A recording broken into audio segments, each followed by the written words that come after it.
Desde mucho antes de recibir un nombre, aquella persona ya estaba marcada por algo que no comprendía. Su cuerpo absorbía la altana de la tierra sin cesar, regenerándose una y otra vez, incapaz de morir. No era un don, sino una condena que lo mantenía atrapado entre la vida y la muerte, sin propósito y sin descanso. Los humanos no podían entenderlo, lo veían curarse de heridas imposibles, levantarse después de caer, sobrevivir a lo que nadie debía sobrevivir, y aquello que no se entiende, pues se teme. Así, las miradas se volvieron cuchillos, los susurros se transformaron en odio, y las palabras con las que lo señalaban, monstruo y demonio, terminaron siendo más pesadas que cualquier herida física. Fue perseguido, fue destrozado, ensartado, quemado, despedazado, murió una y otra vez, y cada vez regresó a la vida. Y al renacer, lo único que recibía era ese mismo miedo, el mismo odio, de las mismas personas con las que creció. La muerte dejó de significar algo cuando la experimentas cientos de veces. El dolor, cuando no termina, se vuelve una voz constante, interminable. Con cada ejecución, con cada tortura, su alma se fue desvaneciendo. Pero él no podía desaparecer. Entonces, para soportar ese infierno interminable, nacieron ellos. Personalidades pintadas sobre sí mismo, cada una nacida para soportar una parte del sufrimiento. Y cuando ya nadie recordaba quién lo había encerrado, cuando la celda misma se oxidó, aquellos que vivían dentro de él también se liberaron. Demonios nacidos de la tortura para devolver a los humanos la misma oscuridad que ellos le habían dado. Imitando la forma humana, buscando ser humanos, comenzaron a asesinar uno tras otro, hasta que fueron capturados por la corte imperial, pero no se les ofreció una jaula, ni una última ejecución. En su lugar, les entregaron un derecho, el derecho a matar para siempre.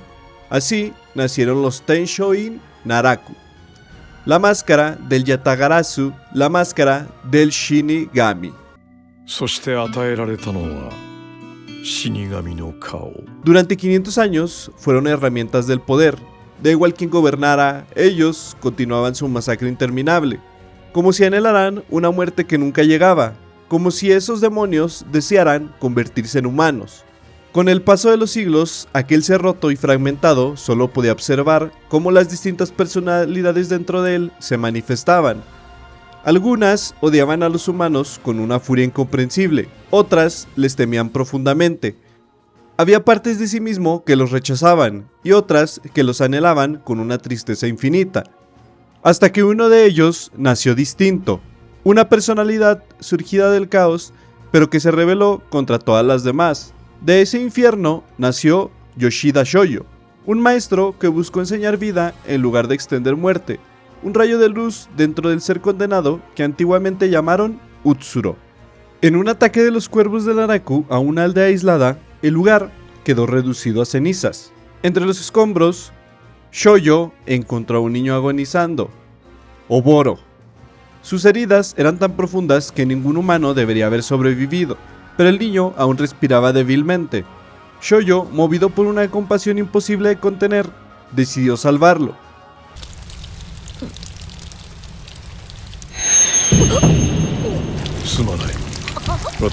Le transfirió parte de su propia sangre impregnada de altana. No le otorgó inmortalidad, pero sí un cuerpo capaz de resistir heridas que serían mortales para cualquier otro, aunque condenada a agotarse algún día. Cuando Oboro recobró la conciencia, Shoyo le pidió que huyera, para no convertirse en un asesino como ellos. Sin embargo, el niño se negó a abandonarlo y comenzó a llamarlo maestro.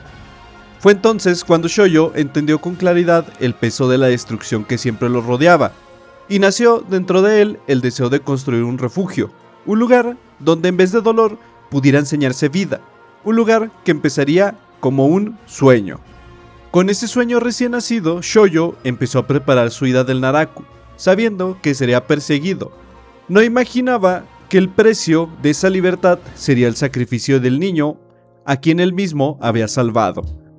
Shoyo presenció la muerte de su propio discípulo con sus propios ojos, un niño que murió únicamente para que él pudiera vivir y cumplir su sueño. 申し訳ありません。一番弟子とは言えないでしょ。En su camino, escuchó rumores de un pequeño demonio que merodeaba el campo de batalla. La palabra demonio, la misma que había cargado durante siglos, lo detuvo. Decidió verlo con sus propios ojos. Entre cadáveres encontró a un niño flaco y feroz, Gintoki. El niño levantó su espada, pero Shoyo no retrocedió. Con una serenidad que desarmaba, extendió su mano. Y con él, a su lado, Shoyo reunió a más niños marcados por la guerra. Así, su sueño tomó forma. Ese lugar sería conocido como Shoka Sonjoku. Con el paso del tiempo, nuevos discípulos llegaron, Katsura y Takasugi, cada uno con un espíritu distinto, pero ambos sedientos de propósito. Para Shoyo no eran armas, eran jóvenes a los que quería enseñarles a pensar, a sentir y a vivir. En Shoka Sonjoku aprendieron más que esgrima, aprendieron a ser humanos. Ese pequeño refugio se convirtió en la prueba viviente de que Shoyo no era una sombra del pasado, sino un ser que buscaba redención. La escuela pronto llamó la atención del gobierno, sus enseñanzas eran consideradas peligrosas. Shoyo fue arrestado. Sus discípulos solo pudieron verlo ser llevado lejos. Y aún así, él mantuvo la calma para no alarmarlos. Durante la guerra, fue puesto frente a sus alumnos como prisionero. El Bakufu eligió al verdugo, Gintoki. Gintoki fue obligado a levantar la espada mientras Katsura y Takasugi eran sujetados. Y Shoyo, arrodillado, no mostró miedo. Le dedicó una última sonrisa tranquila como si quisiera aliviarle el dolor. Una despedida silenciosa que marcó para siempre el destino de los tres. La muerte de Shoyo no fue el final. Años después, la verdad que nadie podía imaginar salió a la luz. Shoyo regresó, pero no como el maestro bondadoso que algún día fue, sino como Utsuro, la personalidad original y oscura que había existido dentro de su cuerpo desde hacía siglos. Su aparición rompió por completo todo lo que Gintoki creía haber superado. Ver ese rostro, el de su maestro caminando nuevamente entre los vivos, fue como abrió una herida que nunca cerró. Pero ya no era Shoyo, sus ojos no tenían calidez, su voz no tenía compasión y su presencia emanaba un vacío absoluto.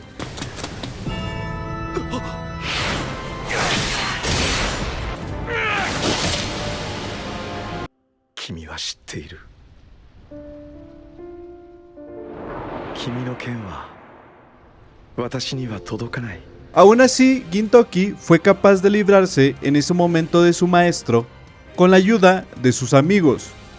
En cierto punto, incluso Umibozu, el cazador de alienígenas más fuerte del universo, intentó detener a Utsuro. Su choque fue breve, brutal y totalmente parejo. La fuerza monstruosa de Umibozu, capaz de acabar con especies enteras, no significó nada ante la inmortalidad y la velocidad inhumana de Utsuro. En pocos movimientos, Utsuro lo superó y lo dejó derrotado, demostrando que ni siquiera el hombre más fuerte del universo podía compararse con el abismo de poder que representaba.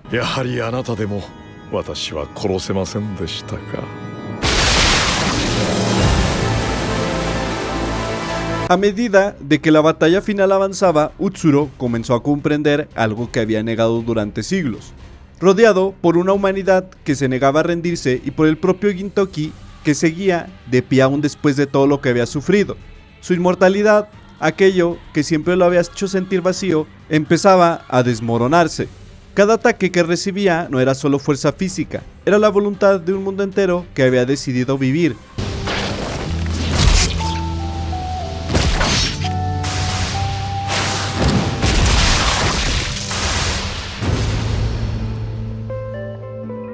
Y entre ese caos, una imagen volvía una y otra vez a su mente, la figura tranquila de Shoyo. Una presencia que él había intentado enterrar, borrar, arrancar de sí mismo, pero no había desaparecido. Cuando finalmente Utsuro fue superado, debilitado por los esfuerzos combinados de todos, se encontró a sí mismo temblando. Frente a Gintoki, comprendió lo que nunca quiso aceptar. El Utsuro no era más que un fragmento, un residuo de odio surgido del dolor que había sentido durante siglos. Y Shoyo, ese hombre que había buscado enseñar vida incluso en tiempos de muerte, seguía vivo dentro de él. Nunca se había ido. No era Utsuro quien había sobrevivido a través de los siglos, era Shoyo, y al aceptarlo, dejó de luchar. かけらの一つだったのは私だったということか。 Tras su derrota, la inmortalidad de Utsuro se reactivó, dando origen a un nuevo cuerpo, un niño que cargaba el eco de Shoyo. Gintoki lo encontró y lo cuidó. El niño crecía rápido, pero no hablaba ni mostraba voluntad, solo seguía a Gintoki como si su existencia dependiera de él. Un día, mientras bajaba en una pendiente, el niño resbaló.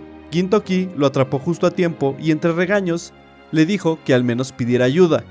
Tal vez así fue como Shoyo lo había sentido cuando él era pequeño. Esa frase abrió algo dentro de él. 翔陽、お前翔陽なのか。それを思い出させてくれたのは君だ、銀時。 Pero ese instante se rompió cuando las Naraku atacaron desde los árboles. Sus cuchillas descendieron a una trayectoria destinada a matar directamente a Gintoki.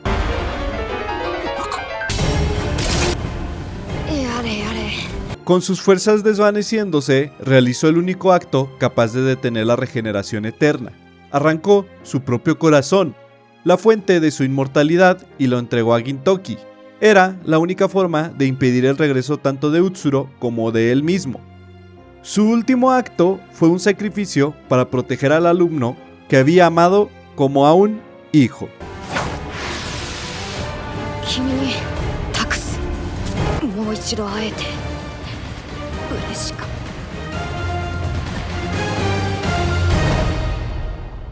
La historia de Yoshida Shoyo es la prueba de que incluso alguien nacido del dolor más profundo puede aprender a dar luz. La humanidad creó a Utsuro a través del miedo, la crueldad y la incomprensión, pero fue la misma humanidad a través de un niño abandonado llamado Gintoki la que despertó a Shoyo. Utsuro nació del sufrimiento, Shoyo nació del amor que encontró en los demás.